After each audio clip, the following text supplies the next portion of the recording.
नमस्कार दोस्तों, आप सभी का स्टॉक इजी में स्वागत है। दोस्तों, आज हम बात करने वाले हैं पीटीसी इंडिया शेयर के बारे में। सबसे पहले हम इसको फाइनेंशियली एनालाइज करेंगे, फिर हम यहाँ इसको टेक्निकली एनालाइज करेंगे। देखेंगे कंपनी में हम कहाँ और कैसे अपने एंट्री बना सकते हैं। क्या कंपनी फंडामेंटली यहाँ पे स्ट्रांग है? अगर वो स्ट्रांग रहेगी तब हम अपने यहाँ पे एंट्री के बारे में सोच सकते हैं। सबसे पहले हम ये देखेंगे कि कंपनी काम क्या करती है, यानी कंपनी का बिजनेस मॉडल क्या है, कंपनी रेवेन्यू कैसे जनरेट करती है। तो जो कंपनी का कोर बिजनेस है पीटीसी इंडिया, एक पावर ब्रोकर एग्रीगेटर है।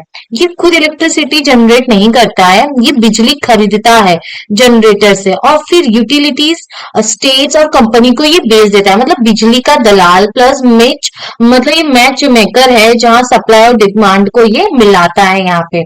और इसमें बहुत सारी आपको चेंजेस अभी सुनने में आएगी जो कि यहाँ पे कॉन कॉल में हुई है कि कंपनी में कुछ चेंजेस आपको यहाँ पे देखने मिलेंगे। जैसे कि पीटीसी इंडिया लिमिटेड एक रिसेंट स्ट्रैटेजिक अपडेट दिया, उन्होंने काफी इंपॉर्टेंट डायरेक्शन शो करता है कि सबसे बड़ा चेंज ये है कि एनटीपीसी लिमिटेड कंपनी का जो सोल प्रमोटर बनने वाला है, क्योंकि पहले जो मल्टीपल प्रमोटर से power finance corporation limited, power grid corporation of India और एनएचपीसी लिमिटेड, वो अपने राइट्स यहाँ पे छोड़ रहे हैं, क्योंकि अब यहाँ पे उनका जो सोल प्रमोटर वो एनटीपीसी बनने वाला है। एनटीपीसी के साथ बिजनेस के साथ जुड़ने के बाद हो सकता है कंपनी थोड़ी स्ट्रांग हो जाए, स्पेशली लॉन्ग टर्म पीपीएस बढ़ने की पॉसिबिलिटी है जो कि कंपनी के रेवेन्यू को ज्यादा स्टेबल बना सकती है। क्योंकि अगर आप देखेंगे तो कंपनी का जो यहाँ पे रेवेन्यू स्टेबल नहीं है अभी तक, तो हो सकता है इसके बाद कंपनी में थोड़ी आपको स्टेबिलिटी देखने मिले।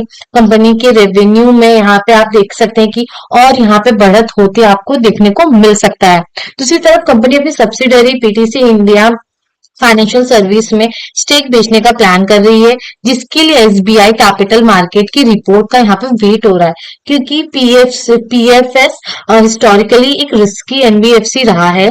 इसका एग्जिट होने से कंपनी का रिस्क प्रोफाइल क्लियर हो सकता है और यहाँ पे वैल्यूएशन री रेटिंग के चांसेस भी यहाँ पे बढ़ सकते हैं। रेटिंग आप यहाँ से देख सकते हैं किस कंपनी को यहाँ पे क्या रेटिंग मिल रही है, वो सारी चीजें आपको यहाँ पे देखने को मिल सकती है और हो सकता है कि चांसेस अच्छे हो और यहाँ पे कंपनी को अच्छी रेटिंग मिल जाए। इसके अलावा कंपनी का स्टेक हिंदुस्तान पावर एक्सचेंज में है, जहां मार्केट कपलिंग जैसे रेगुलेटरी चेंजेस फ्यूचर में इसको फेयर मार्केट शेयर दिला सकते हैं, जो लॉन्ग टर्म ग्रोथ ड्राइवर बन सकते हैं। फाइनेंशियल स्ट्रेंथ की बात करें तो कंपनी के पास अभी 3,292 करोड़ का स्ट्रॉन्ग कैश बैलेंस है, जिसमें से 2,000 करोड़ यहाँ पर ट्रेडिंग बिजनेस के वर्किंग कैपिटल के लिए यहाँ पे बफर के रूप में रखा गया है, जबकि 1,200 करोड़ नए इन्वेस्टमेंट के लिए डीपली डिप्लॉय किए जा सकते हैं। मतलब कंपनी के पास ग्रोथ के लिए सफिशिएंट अमाउंट अवेलेबल है और क्रॉस बॉर्डर सेगमेंट में भी भूटान, नेपाल और बांग्लादेश के साथ ट्रेडिंग स्मूथली चल रहा है और बांग्लादेश का आउटस्टैंडिंग सिर्फ 72 करोड़ तक गिर गया है, जो पेमेंट डिसिप्लिन इंप्रूव होने का सिग्नल देता है और इस सेगमेंट को एक स्ट्रॉन्ग लॉन्ग टर्म मोड मानते हैं। साथ ही कंपनी ने एनएलसी इंडिया लिमिटेड और solar energy corporation of India जैसे प्लेयर के साथ एमओयू साइन किया है, जिससे रिन्यूएबल एनर्जी और मर्चेंट पावर में नए अपॉर्चुनिटीज यहाँ पे एक्सप्लोर किए जा सकते हैं। अगर आप ओवरऑल देखें, पीटीसी इंडिया ग्रेजुअली अपने ट्रेडिशनल ट्रेडिंग मॉडल से इवॉल्व होके एक इंटीग्रेटेड एनर्जी सोल्यूशन प्रोवाइडर बनने की डायरेक्शन में मूव कर रहा है, जहां फ्यूचर ग्रोथ का कोर थीम एनर्जी ट्रांजिशन और ग्रीन पावर होने वाला है। ये सारी बातें मैनेजमेंट ने यहाँ पे की है अपने एनालिस्ट लोग से। ये यहाँ पे हर 3 महीने बाद आते हैं और यहाँ पे इक्विटी रिसर्च से बातें करते हुए बताते हैं कि उनका परफॉर्मेंस कैसा रहा है, वो कंपनी कैसा परफॉर्म कर रही है क्वार्टरली। ये सारी चीजें आप यहाँ पे आके पढ़ सकते हैं। ये सारी बातें मैनेजमेंट ने यहाँ पे बोली हुई है और जैसे कि उन्होंने बोला कि अभी उनका जो यहाँ पे रेवेन्यू है वो जनरेट कर रहे हैं वो स्टेबल नहीं है, जो कि यहाँ पे साफ दिख रहा है। मार्च 2014 में देखेंगे तो 12,000 करोड़ का है, फिर 13,000 15,000 करोड़ ये बढ़ रहा है, लेकिन बहुत फ्लैक्चुएशन आपको देखने मिलेगा। अगर आप इसको चार्ट में डालेंगे तो आपको साफ साफ देखने मिलेगा कि कितना ये फ्लैक्चुएट हो रहा है इनका रेवेन्यू यहाँ पे। फिर यहाँ पे 18,000 करोड़ हुआ, 16,000, 15, 16,000, मतलब ये कंसिस्टेंसी नहीं है इसके अंदर कि ये ऊपर की ओर जाए। जैसे अगर आप किसी और शेयर्स को देखेंगे जो काफी अच्छा स्ट्रॉन्ग कंपनी है, जैसे आप हिंदुस्तान यूनिलीवर को देख लीजिए, ब्रिटानिया को देख लीजिए, रिलायंस को देख लीजिए, सारे इनका रेवेन्यू देखेंगे आप, कंटिन्यू इनके रेवेन्यू बढ़ते हैं, भले धीरे धीरे बढ़ेंगे लेकिन इनके रेवेन्यू आपको बढ़ते हुए दिखेंगे। अगर आप इनके यहाँ पे मार्जिन को देखेंगे, बिटा मार्जिन को, तो वो भी काफी फ्लैक्चुएट हो रहे हैं, वो बढ़ नहीं रहे हैं यहाँ पे, वो एकदम कांस्टेंट हो गए, रुक गए हैं, था ऊपर जा रहे हैं, फिर डायरेक्टली वो नीचे आ जा रहे हैं। तो यहाँ पे काफी ये फ्लैक्चुएशन आपको यहाँ पे देखने मिलेगा। जैसे कि इन्होंने कहा कि अगर हम यहाँ पे अपने आप को स्टेबल करने की कोशिश करें, तो ये एक अच्छी बात है कि कंपनी जो मैनेजमेंट है वो अपने बिजनेस पे ध्यान दे रही है, उनको पता है कि हमारे बिजनेस में क्या चल रहा है और कहाँ पे हमें इम्प्रूवमेंट की यहाँ पे जरूरत है। जैसे अगर हम इनके बैलेंस शीट को देखेंगे तो यहाँ पे फिक्स असेट नहीं है कंपनी के पास, उन्होंने सारे यहाँ पे फिक्स असेट को सेल कर दिया है। जैसे कि मार्च 2023 में देखेंगे तो कंपनी के पास 1,617 करोड़ का यहाँ पे फिक्स असेट था, लेकिन अगर आप अभी देखें तो यहाँ पे कंटिन्यू इनके फिक्स असेट गिर रहे हैं, यानी कंपनी अपने फिक्स असेट को सेल कर दे रही है। यहाँ पे आप देखेंगे एक टाइम पे कंपनी के पास काफी भारी मात्रा में बोरोइंग्स थी, जो कि इन्होंने यहाँ पे हो सकता है अपने फिक्स असेट को सेल करके अपने बोरोइंग्स को यहाँ पे भरा हो, यहाँ पे अपने लोन को चुकाया हो। यहाँ पे अगर आप यहाँ पे कैश फ्लो में देखेंगे तो कंपनी यहाँ 2020 से अपने प्रॉफिट को कैश में कन्वर्ट करने में कामयाब हो रही है। ये काफी अच्छी बात है, कंपनी जो प्रॉफिट कमा रही है उनको कैश में कन्वर्ट भी कर पा रही है, ये पॉजिटिव साइन है कंपनी के लिए। और नीचे अगर आप आएंगे तो प्रमोटर्स को अगर आप देखें तो प्रमोटर्स यहाँ पे 16.22% की होल्डिंग पे बैठे हुए हैं, और पब्लिक में अगर आप देखेंगे तो पब्लिक के पास अप्रोक्स 46% की होल्डिंग उनके पास है, और यहाँ पे एफआईज और डीआईज ने भी इसमें अपनी होल्डिंग बना रखी है।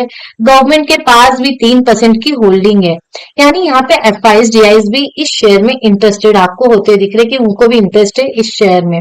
अगर हम यहाँ पे देखें तो कंपनी का मार्केट कैपिटल जो है 4,889 करोड़ का है, जिसमें से आप देखेंगे यहाँ पे कंपनी का डेट भी काफी ज्यादा है, कंपनी का डेट कम नहीं है, लेकिन कंपनी अपने डेट को कैसे भर रही, फिक्स असेट से भर रही है, मतलब वो अपने फिक्स असेट को सेल करके अपने डेट को कम कर रही है। तो अगर आप देखें तो कंपनी में भी ऐसे है नहीं कि हम इसमें इन्वेस्ट कर दें, क्योंकि कंपनी अभी इतनी स्ट्रांग दिख नहीं रही है। कंपनी के जो यहाँ पे परफॉर्मेंस देखोगे, आपको थोड़ा वेट करना चाहिए कि कंपनी थोड़ा अच्छा परफॉर्म करे, आपको 2-3 साल देखना चाहिए कि जो मैनेजमेंट बोल रही है क्या वो काम करके यहाँ पे दिखा रही है। जैसे उन्होंने बताया कि हम अपने जो रेवेन्यू को यहाँ पे स्टेबल करेंगे, थोड़ा और अच्छी परफॉर्मेंस करेंगे, जैसे कि यहाँ पे रेवेन्यू आपको कंटिन्यू 2-3 साल में बढ़ता हुआ दिखे कि हाँ इन्होंने फिक्स असेट में काफी अच्छा कैपेक्स किया हो, कि विदाउट कैपेक्स कंपनी कैसे ग्रोथ करेगी। तो ये भी एक बहुत बड़ी चीज है कि कंपनी को फ्यूचर में ग्रोथ करने के लिए उनको कैपेक्स भी करना पड़ेगा। तो आपको थोड़ा वेट करना चाहिए कि कंपनी कैसे कैपेक्स कर रही है और जो मैनेजमेंट बोल रही है क्या वो चीज वो कर रही है या नहीं, तब जाके आपको उन स्टॉक में उस कंपनी में इन्वेस्ट करना चाहिए।